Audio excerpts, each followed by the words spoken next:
Hello everyone, subscribe कीजिए हमारे channel को और दबाइए इस घंटे को। अब हम देखेंगे क्यूबिक पॉलिनोमियल, यानी कि क्यूबिक पॉलिनोमियल में जीरोस और कोएफिशिएंट का रिलेशनशिप। ठीक है, हमने इससे पहले वाली जो वीडियोस हैं उनमें हमने लीनियर पॉलिनोमियल का जीरो और कोएफिशिएंट के बीच का रिलेशनशिप देखा था। ठीक है, उसके बाद क्वाड्रेटिक पॉलिनोमियल के बीच में रिलेशनशिप देखा था जीरो और कोएफिशिएंट का। वहाँ पर हमने एग्जाम्पल 2 भी किया था, एग्जाम्पल 3 भी किया था, एग्जाम्पल 4 भी किया था। अब देखेंगे क्यूबिक पॉलिनोमियल। और कोई भी क्यूबिक पॉलिनोमियल होता है वो किस फॉर्म में होता है, तो आपको मैंने बता दिया a x cube plus b x square plus c x plus d where a is not equal to zero. ये चीज़ तो मैं आपको बता ही चुका हूँ। ठीक है, अब क्योंकि क्यूबिक पॉलिनोमियल है तो क्यूबिक पॉलिनोमियल है तो इसमें डिग्री कितनी होती है 3।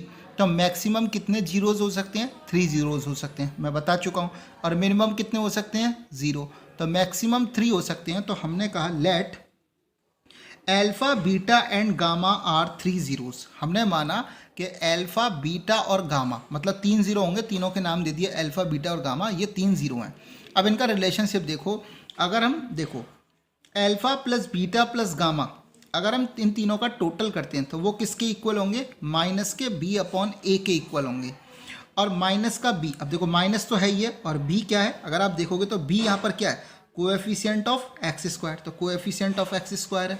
ठीक है, और ए क्या है, कोएफिशिएंट ऑफ एक्स क्यूब, यहाँ पे लिखा कोएफिशिएंट ऑफ एक्स क्यूब। ठीक है, एक और रिलेशनशिप क्या होता है, तो देखो एक तो सम वाला होता है, सम ऑफ जीरोस, और एक होता है प्रोडक्ट ऑफ जीरोस। लेकिन क्योंकि ये क्यूबिक पॉलिनोमियल है, यहाँ पर एक रिलेशनशिप और आता है। वो क्या होता है, अगर यहाँ पर देखोगे तो दूसरा जो रिलेशनशिप आता है वो क्या था, अगर अल्फा बीटा का प्रोडक्ट करो उसे प्लस करो, बीटा और गामा का प्रोडक्ट करो उसे प्लस करो, और प्लस गामा प्लस अल्फा का अगर प्रोडक्ट करो तो वो किसके इक्वल होता है, सी अपॉन ए के इक्वल होता है। ठीक है, अब देखो ये गामा है एक्चुअल में। ठीक है, इसे वाई मत समझ लेना, ये गामा है। ठीक है, मेरे को बनाना नहीं आ रहा था तो यहाँ आपको ऐसा लगेगा कि सर ने वाई बना दिया, लेकिन एक्चुअल में ये गामा है। ठीक है, ठीक है, आपको मैंने बता दिया, इसमें कंफ्यूज ना होंगे, ये गामा है वाई नहीं है। ठीक है, तो alpha beta plus beta gamma plus gamma alpha ये किसके इक्वल होते हैं, सी अपॉन ए के। और सी अगर आप देखोगे तो क्या है, कोएफिशिएंट ऑफ एक्स, तो कोएफिशिएंट ऑफ एक्स, और ए क्या होता है, कोएफिशिएंट ऑफ एक्स स्क्वायर।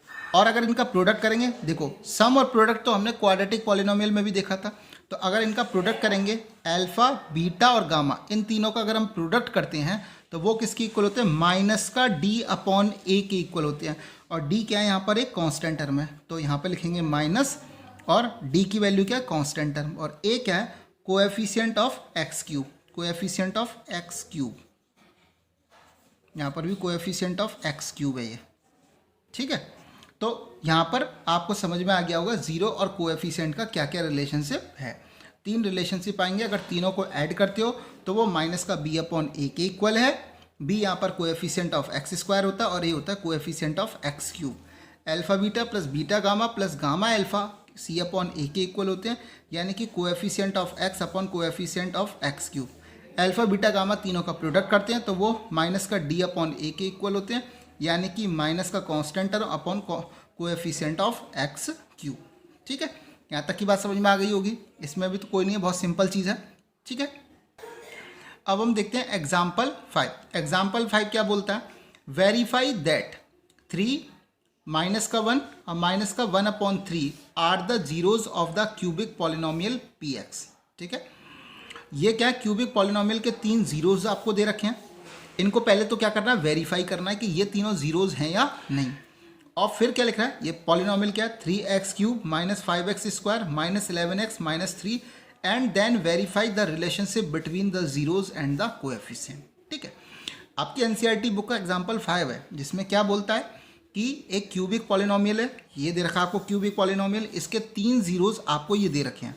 तो पहले तो वेरीफाई करो क्या ये इसके जीरोज हैं या नहीं है, और फिर जीरोज और कोएफिशिएंट का जो रिलेशनशिप है उसको भी क्या करना है, वेरीफाई करना है। तो ठीक है, आपको पी एक्स क्या दे रखा था, ये दे रखा है। अब पहला जीरोज क्या है, 3, यानी कि अगर ये वाली वैल्यू इस पॉलिनोमियल में पुट करता हूँ तो रिमाइंडर क्या बचना चाहिए, 0 बचना चाहिए। ठीक है, तभी वो क्या होगा, इसके लिए 0 होगा। ठीक है, या ये भी बोल सकते हैं कि इस वाली वैल्यू को इस पॉलिनोमियल में पुट करूंगा तो इसकी वैल्यू क्या निकल के आएगी, 0 निकल के आएगी। तो 3x³ minus 5x² minus 11x minus 3, x की वैल्यू 3 पुट करा यहाँ पर, तो ये चीज़ आप सॉल्व कर लोगे खुद से। और अगर आप देखोगे तो यहाँ पर वैल्यू क्या आ गई, 0, यानी कि 3 जो है वो इस पॉलिनोमियल के लिए क्या है, 0 है। इसी तरीके से माइनस का 1 पुट किया, तो माइनस का 1 पुट करने के बाद में जब मैंने इसकी वैल्यू निकाली, माइनस का 1 पुट करने के बाद में जब इस वैल्यू निकाली तो वो भी क्या आ रही थी, 0, यानी कि -1 भी क्या है, इस पॉलिनोमियल का क्या है, 0 है। और तीसरा क्या दे रखा था यहाँ पर, देखो माइनस का 1/3, तो जब मैंने यहाँ पर इस पॉलिनोमियल में माइनस का 1/3 पुट किया, ठीक है, तो जब इन चीज़ों को मैं पुट करूँगा तो जो मैंने आंसर निकाला वो यहाँ पर भी क्या आया, 0 आया। ठीक है, बहुत सिंपल सी कैलकुलेशन है, आप खुद से भी इन चीज़ों को कर सकते हैं, कोई डाउट वाली चीज़ नहीं है। तो इसका मतलब है तीनों केस में 0 आए, यानी कि तीनों वैल्यूज जो हैं वो इस पॉलिनोमियल के लिए क्या है, जीरोज हैं। ओके, यानी कि अगर मैं कहूँ तो अल्फा की वैल्यू कितनी हो गई, 3, बीटा की वैल्यू क्या हो गई, -1, और गामा जो है उसकी वैल्यू क्या हो गई, -1/3। अब हमने 3 रिलेशनशिप पढ़े थे, अल्फा, बीटा और गामा, तीनों को ऐड करेंगे। तीनों को देखो ऐड किया, तो तीनों को जब ऐड करोगे तब वैल्यू निकल के, तीनों को जो वैल्यू ऐड करोगे वो किसके इक्वल होने चाहिए, -b/a के इक्वल होने चाहिए। ठीक है, अब देखो ये जो है अल्फा, बीटा, गामा, इन तीनों को ऐड करूंगा, ये किसके इक्वल होने चाहिए, -b/a के इक्वल होते हैं। ठीक है, अब इन तीनों को जब मैंने ऐड किया तो इसकी वैल्यू निकल के आई 5/3। ठीक है, अब माइनस की वैल्यू रखो, और b की वैल्यू कितनी दे रखी है, -5, तो -5, और a की वैल्यू क्या दे रखी है, 3 रखा, तो क्या हो गया 5/3, यानी कि यहाँ पर लेफ्ट हैंड साइड और राइट हैंड साइड दोनों इक्वल है। ठीक है, क्वाड्रेटिक इक्वेशन में मैंने दोनों को अलग अलग करके दिखाया था, आप कैसे भी सॉल्व कर लो, आपको ये दोनों वैल्यू क्या इक्वल लेकर आनी है।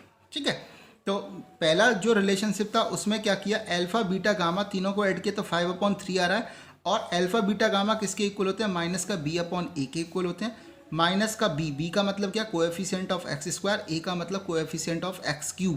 ठीक है, यहाँ निकाला तो ये दोनों इक्वल आ रहे हैं।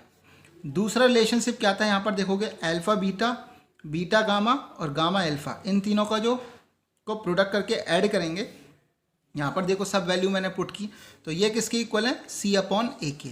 अब इन सब चीज़ों को मैंने पुट किया, और पुट करने के बाद जब मैंने इनकी वैल्यू निकाली तो वैल्यू आएगी यहाँ पर -11/3।